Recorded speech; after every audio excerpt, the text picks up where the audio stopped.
Bonjour à tous les voyageurs et bienvenue dans ce nouvel épisode sur la fête de Pâques. Alors la dernière fois je m'étais intéressé à la fête de Noël, épisode que je vous conseille d'ailleurs de regarder juste après celui-là, et cette fois-ci j'ai voulu me pencher sur la fête de Pâques pour en connaître les origines et comment elles étaient fêtées par le passé. Mais avant de démarrer l'épisode, je vous invite à cliquer juste ici pour vous abonner à la chaîne et ne pas manquer le prochain numéro. D'ailleurs, je vous réserve une petite surprise. Bon, je vous fais une confidence, elle n'est pas en chocolat, mais c'est tout aussi bien. Allez, c'est parti.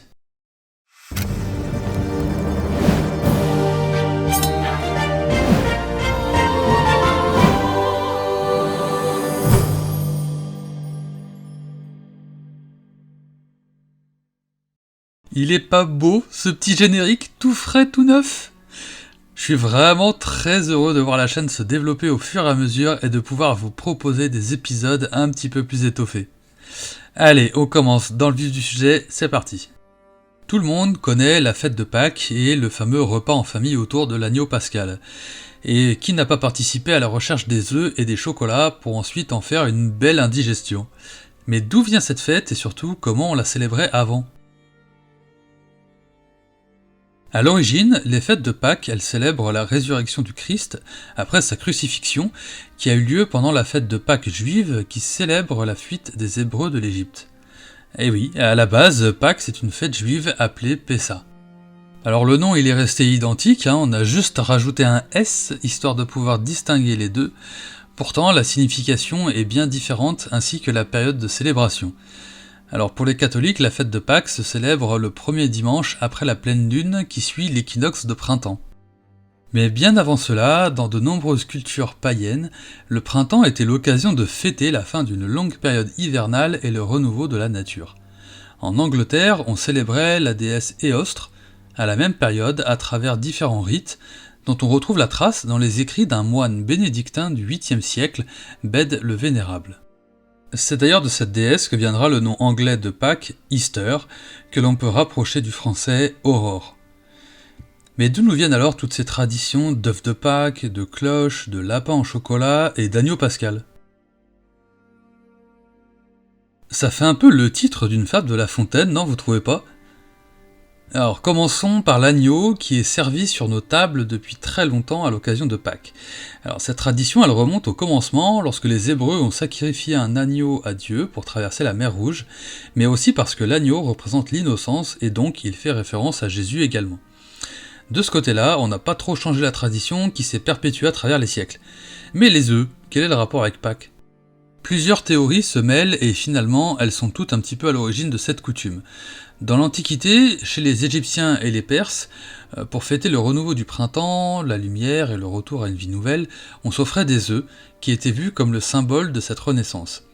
Ils étaient décorés en fonction de la signification, le soleil pour la richesse, le cerf pour la santé, le coq pour porter bonheur ou la fleur pour apporter l'amour.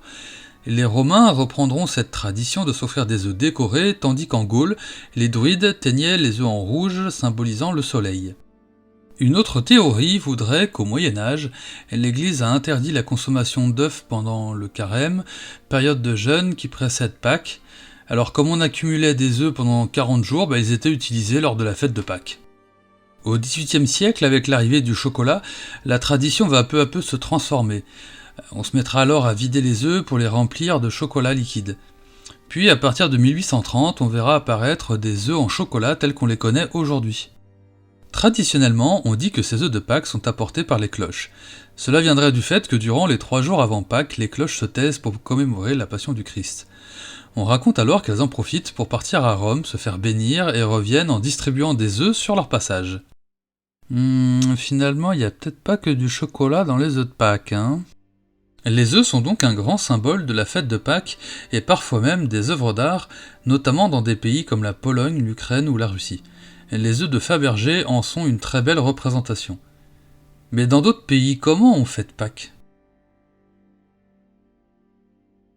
La fête de Pâques est célébrée de différentes manières à travers le monde, comme par exemple en Allemagne où c'est plutôt un lapin qui ramène des œufs, Osterhase qui veut dire lièvre de Pâques, désolé pour la prononciation si je l'ai écorché. En Angleterre, on sert plutôt du jambon à la place de l'agneau car le cochon porte chance là-bas. ou encore dans les pays scandinaves où le matin de Pâques il faut se lever très tôt pour voir danser le soleil. Les enfants se déguisent en sorcières pour aller frapper aux portes et réclamer des friandises un petit peu comme pour la fête d'Halloween.